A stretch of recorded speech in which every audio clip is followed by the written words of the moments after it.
नमस्कार, मी पंजाब हवामान अभ्यासक, मुक्काम पोस्ट गुगळी, धामणगाव तालुका, शिरूर जिल्हा परभणी. सगळ्यात महत्वाचं म्हणजे मुंबईला ह्यामध्ये ह्या 4-5 दिवसात म्हणजे 14 ते 18च्या दरम्यान अतिवृष्टी होणार आहे, मुसळधार पाऊस पडणार आहे.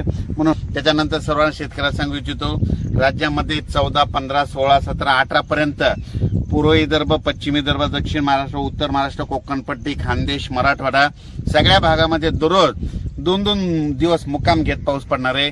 म्हणून हा अंदाज लक्षात घ्यायचा. परत पुन्हा आणखीन एक सांगू इच्छितो, त्याच्यानंतर 21 तारखेपासून 21 जुलै ते 26 जुलैच्या दरम्यान परत एक चांगला पाऊस येणार आहे. म्हणून हे अंदाज लक्षात घ्यायचा. मागच्या अंदाजामध्ये सांगितलं होतं की राज्यामध्ये 2 म्हणजे एक 16 तारखेला एक कमी दाबाचा पट्टा तयार होणार आहे आणि त्याच्यानंतर 19 तारखेच्या नंतर एक होणार आहे. आणि हे 2 देखील कमी दाबाचे पट्टे झाल्याच्या नंतर ते महाराष्ट्रामधून जाणार आहे. आणि योगायोगाने तुम्हाला एक सांगतो, आता सध्या पंढरपूरची यात्रा आहे. आपण सातारा, सांगली, सोलापूर, कोल्हापूरमध्ये तिकडे देखील पडणार आहे. परभणी, नांदेड, बीड, जालना, संभाजीनगर, नगर जिल्ह्यात देखील चांगलं खूप पडणार आहे. त्याच्यानंतर बीडमध्ये, लातूरमध्ये, तसेच सातारा, सांगली, सोलापूर सगळीकडे.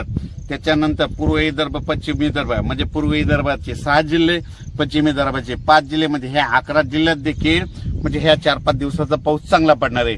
म्हणून हे सर्वांनी लक्षात घ्यायचं. राज्यात एकंदरीत परिस्थिती बघायची झाली तर आजपासून ते 26 तारखेपर्यंत दररोज वेगवेगळ्या भागात चांगला पाऊस पडणार आहे आणि शेतकऱ्याच्या पिकाला जीवदान भेटणार आहे. म्हणून हा अंदाज लक्षात घ्यायचा. या पावसामध्ये 26 जुलैच्या पावसामध्ये जे छोटे छोटे तळे असतील ते भरून जातील, पण मोठे मोठे असे जे धरण असं त्याच्यात 2-3% मात्र पाण्याची आवक येणार आहे. म्हणून हा अंदाज लक्षात घ्यायचा.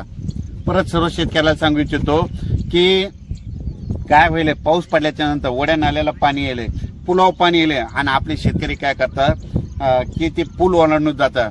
माझी विनंती आहे की पुलाच्या फशीव पाणी आल्यास पुढे जाऊ नका. म्हणून ही सर्वांना कळकळीची विनंती.